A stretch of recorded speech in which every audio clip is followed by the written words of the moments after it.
અમદાવાદ શહેરમાં અવિરત વરસેલો આ વરસાદ જાણે કે આફત લઈને આવી ચૂક્યો છે। ખાસ કરીને ઈસનપુર મણિનગર વિસ્તારના હાલ આપને બતાવું કે જ્યાં છે જળ ભરાવની પરિસ્થિતિ। અહીંના ધનેશ પાર્ક, હીરાવાડી ચાવર આ સહિતના વિસ્તારોની જુઓ આ જળ ભરાવની પરિસ્થિતિ।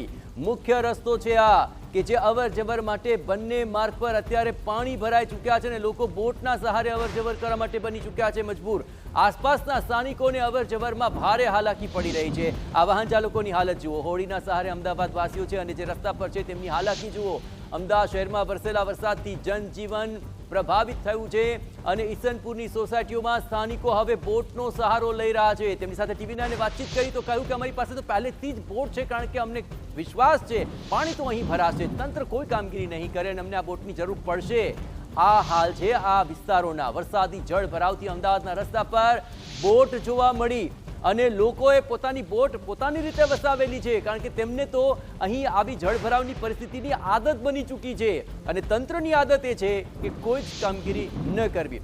પરંતુ ધુરંધર રિપોર્ટર ધુઆંધાર રિપોર્ટિંગ કરી રહ્યા છે। ટીવી9ના આ ધુરંધર રિપોર્ટરો સતત ગ્રાઉન્ડ ઝીરો પરથી આપને આ પરિસ્થિતિ બતાવી રહ્યા છે। શહેરમાં જે રીતે ગઈકાલે ભારે વરસાદ પડ્યો ને તેને કારણે અલગ અલગ જગ્યાઓ પર પાણી ભરાવાની પરિસ્થિતિ સર્જાઈ હતી। હજી પણ અમુક વિસ્તારો એવા છે કે જે પાણી ઓસર્યા નથી। ખાસ કરીને હું દ્રશ્યો બતાવવા માંગીશ કે આ સોસાયટી છે ઈસનપુર મણિનગરનો વિસ્તાર છે, ધનેશ પાર્ક અને આસપાસની જે આ સોસાયટીઓ છે કે ત્યાં સોસાયટીની અંદર છે તે ખૂબ મોટા પ્રમાણમાં પાણી ભરાઈ ચૂક્યા છે ને તેને જ કારણે સોસાયટીના રહીશો છે તે અવર જવર નથી કરી શકતા। મુખ્ય રસ્તા ઉપર પણ એ પ્રમાણે પાણી ભરાયેલા છે અને તમામ લોકો છે તેમના ઘરોમાં પણ પાણી છે તે ગઈકાલથી ઓસર્યા નથી। ઘર વખરીને નુકસાન થયું છે ને સ્પેશિયલ બોટ રાખવામાં આવી છે અહીં સ્થાનિક દ્વારા કે તેના દ્વારા લોકોને જો બહાર જવું હોય, અવર જવર કરવી હોય તો આ બોટ મારફતે છે લોકો બહાર જઈ શકે છે। ભાઈ, કેવી પરિસ્થિતિ તમારા ઘરમાં? શું ઘર વખરી નુકસાન થયું છે? દર વખતેની પરિસ્થિતિ કે શું છે? આ વર્ષે અમે આ વર્ષે પાણી બનાવી છે તો એના લીધે ઘરમાં પાણી આવ્યું નથી, પણ ગયા વર્ષથી છેલ્લા 20 વર્ષથી અમે હેરાન થઈએ છીએ। ગવર્મેન્ટે તો અને તંત્રએ તો ઘણું જ કામ કર્યું છે અહીંયા આગળ અને ભાજપ સરકારે પણ સારું જ કામ કર્યું છે, પણ અહીંયા આગળ વરસાદ જ એટલો વધારે પડ્યો છે તો અહીંયા કશું બીજું થઈ શકે એવું છે। દર વખતેની પરિસ્થિતિ છે તો શું આ તકલીફ? દર વખતે પાણી આ વરસાદ વધારે આવે તો પાણી ભરાઈ જ જાય છે, લગભગ 20 વર્ષથી। પણ ગટરનું પાણી આવે છે એ બંધ કરાવી દો તો વધારે સારું। બિલકુલ, ગટરના પાણી આવે છે, દર વખતેની તકલીફ છે। ખાસ કરી અને આ વિસ્તાર છે કે જ્યાં દર વખતની આ પરેશાની છે ને તેને લોકો હવે સ્પેશિયલી ભાઈ તમને હું પૂછીશ, બોટ લેવાનું કારણ શું? કેમ કે તમે કીધું કે વરસાદને કારણે, પાણીને કારણે, શું કામ આ વસ્તુ શું કામ? એમ હવે એવું છે કે આ બી એક જીવન જરૂરિયાતની વસ્તુ થઈ ગઈ છે અમારી માટે ચોમાસામાં, કે બહાર નીકળવું, કંઈ બી લાવવું છે તો એની માટે આનો અમે ઉપયોગ કરીએ છીએ।